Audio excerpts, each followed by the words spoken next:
one way of conceptualizing yourself is that you're one speck of dust among 7 billion.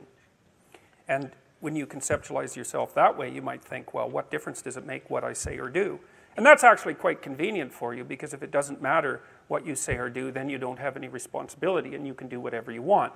The price you pay for that is a bit of nihilism, but if you don't have to shoulder any responsibility, that's a small price to pay.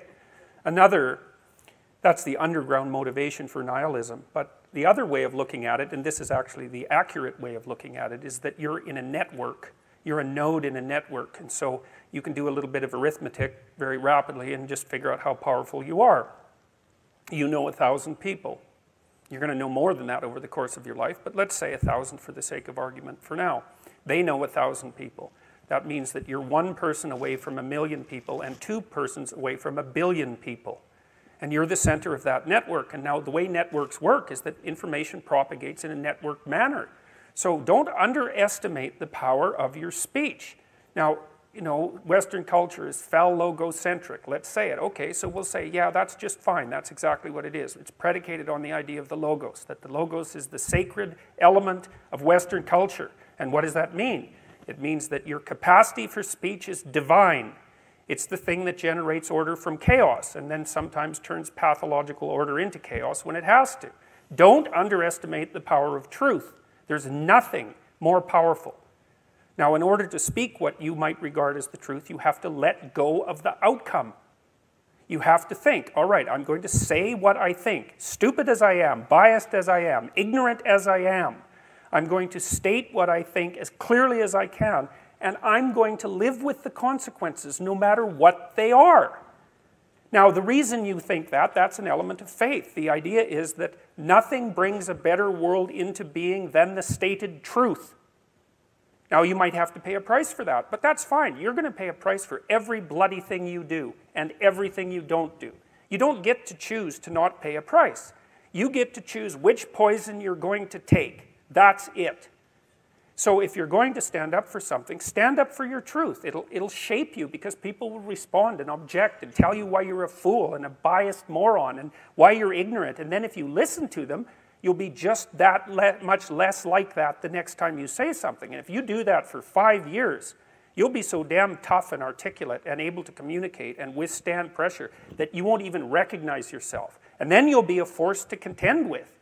And you don't get to wait until, because I get letters like Gad Saad gets all the time too, from faculty members in particular, and they say, well, you know, when I get tenure, it's like, then they think, well, when I'm an associate professor, and then they think, well, when I'm a full professor. It's like, if you're a professor already, you're like the most protected person in the history of the planet, you know, and you need, well, okay, but one of the things that indicates is that it's almost impossible to provide people with enough protection so that they feel safe to speak. Okay, so we'll address that directly. It is not safe to speak, and it never will be. But the thing you got to keep in mind is that it's even less safe not to speak, right? It's a balance of risks. It's like you want to pay the price for being who you are and stating your mode of being in the world, or do you want to pay the price for being a bloody serf, one that's enslaved him or herself? Well, that's a major price, man. That thing unfolds over decades, and you'll just be a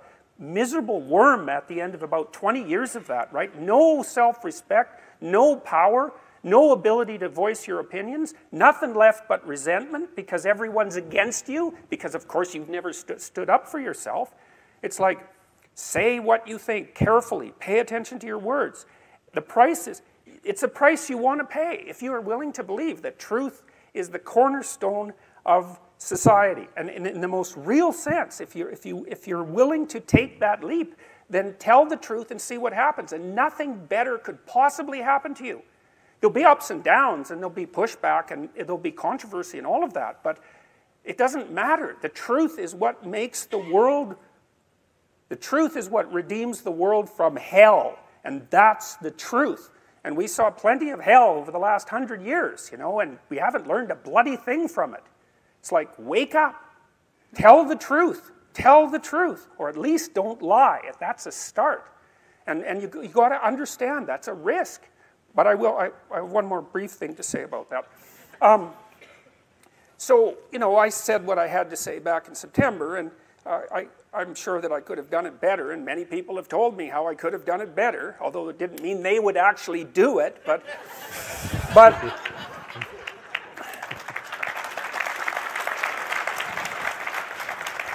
and you know, my job was at risk, serious risk, for about 2 months, and it destabilized my family, who've been very brave about this, so like, thumbs up to them, man. They've just stood by me. But here's the optimistic news, is the university has left me alone completely. I shook hands with the dean 2 weeks ago. We're on friendly terms. They don't want this to go any farther than it has already. The students were tremendously welcoming when I came back to teach in January. I haven't had a single negative incident at the university. And I've received thousands of letters from people all over the world, all of which have been in support. I've received 2 negative letters. That's it. 2. So the people have an inchoate longing to have the sort of thing that we're talking about articulated. And so don't be thinking you're alone.